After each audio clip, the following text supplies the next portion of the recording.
Yes, enhanced body ബിൽഡേഴ്സിൽ തന്നെ നല്ല information share ചെയ്യുന്ന, നല്ല ഇന്റൻസിറ്റിയിൽ ട്രെയിൻ ചെയ്യുന്ന, ബോഡി ബിൽഡിങ്ങിനെ പറ്റിയും ന്യൂട്രീഷനെ പറ്റിയും നല്ല അറിവുള്ള ആൾക്കാരുണ്ട്. പക്ഷെ ഒരു കോപ്പും അറിയാനായിട്ടും നല്ല സൈസും നല്ല ഷ്രെഡഡുമായ ആൾക്കാരുണ്ട്. ബേസിക് മസിൽ ഫംഗ്ഷനോ ന്യൂട്രീഷനെ പറ്റിയുള്ള ABCD പോലും അറിയാത്തവരായിരിക്കും ഇവർ. പക്ഷെ ഇവരുടെ ഫിസിക്ക് കാണുമ്പോൾ ബിഗിനേഴ്സ് എല്ലാ അഡ്വൈസസും കണ്ണടച്ച് ഫോളോ ചെയ്യുന്നു. ഇത് ബിഗിനേഴ്സ് ചെയ്യുന്ന വലിയൊരു മിസ്റ്റേക്കാണ്. കാരണം ഒരാളുടെ ഫിസിക് അയാളുടെ കോച്ചാവാനുള്ള എബിലിറ്റിയോ അയാളുടെ നോളജോ റിഫ്ലക്ട് ചെയ്യണമെന്നില്ല. ഇതിനൊരു ബെസ്റ്റ് എക്സാമ്പിൾ ആണ് ഇയാൾ. There's radioisotope labeling studies that show conclusively that when you eat an organ, the corresponding organ in your body will receive the nourishment. Most of the nourishment will go there. ഇതുപോലത്തെ മണ്ടത്തരങ്ങൾ വിശ്വസിച്ച് testosterone കൂടാൻ വേണ്ടി കാളയുടെയും പോത്തിന്റെയും balls കഴിക്കുന്നവർ വരെയുണ്ട്. So എങ്ങനെയാണ് ഇവർക്ക് ഈ physique എന്നല്ലേ?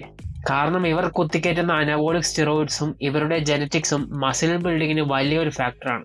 Lifting അഡ്വൈസിന് വേണ്ടി നോക്കുമ്പോൾ ഒരാളുടെ ഫിസിക് ഒട്ടും മാറ്റർ ചെയ്യില്ല എന്നല്ല, മറിച്ച് ഒരാളുടെ ഫിസിക് നോക്കി മാത്രം നിങ്ങൾ എല്ലാ അഡ്വൈസും ഫോളോ ചെയ്യരുതെന്നാണ്. ഇതുപോലത്തെ സയൻസ് ബേസ്ഡ് ഫിറ്റ്നസ് ടിപ്സിനായി ഫോളോ മൈ അക്കൗണ്ട്.